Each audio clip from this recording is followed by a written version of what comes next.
Assalamualaikum warahmatullahi wabarakatuh.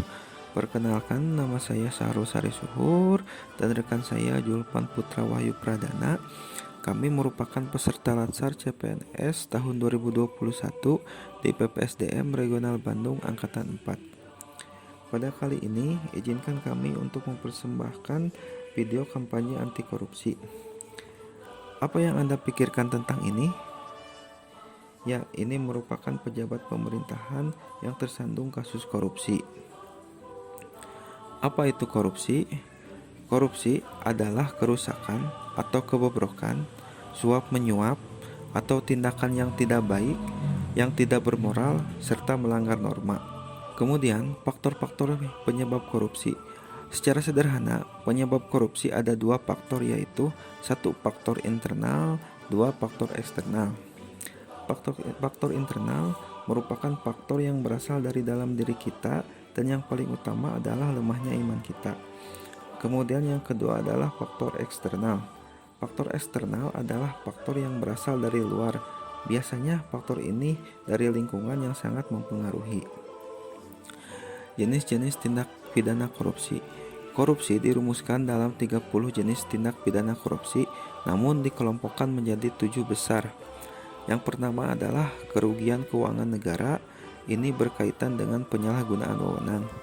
Kemudian yang kedua adalah suap menyuap, yang ketiga penggelapan dalam jabatan, yang keempat pemerasan, yang kelima perbuatan curang, yang keenam konflik dalam pengadaan, dan yang ketujuh gratifikasi. Sedangkan untuk tindak pidana lain yang berkaitan dengan korupsi adalah merintangi proses, keterangan kekayaan, keterangan rekening, keterangan palsu, dan identitas pelapor. Dampak negatif korupsi. Secara umum, akibat korupsi adalah merugikan negara dan merusak sendi-sendi kebersamaan, serta memperlambat tercapainya tujuan nasional.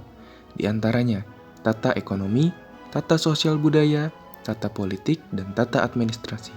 Apa itu tata ekonomi? Contohnya ialah pemborosan sumber-sumber, larinya modal ke luar negeri, gangguan terhadap perusahaan, gangguan penanaman modal. Untuk tata sosial budaya seperti revolusi sosial dan ketimpangan sosial. Untuk tata politik seperti ketidakstabilan politik, pengambil alihan kekuasaan, hilangnya bantuan luar negeri, hilangnya kewibawaan pemerintah. Untuk tata administrasi ada tidak efisien, kurangnya kemampuan administrasi, hilangnya keahlian, hilangnya sumber-sumber negara, keterbatasan kebijaksanaan pemerintah, dan pengambilan tindakan-tindakan represif. Kita sebagai ASN harus mempunyai sikap anti korupsi. Bagaimana sih cara menerapkan sikap anti korupsi dalam diri ASN? Yang pertama ada ihlam dalam segala tindakan, yang kedua ada selalu semangat dalam melakukan hal yang baik, yang ketiga mempunyai visi dan misi yang baik, dan yang terakhir membentuk keimanan yang kuat dalam diri.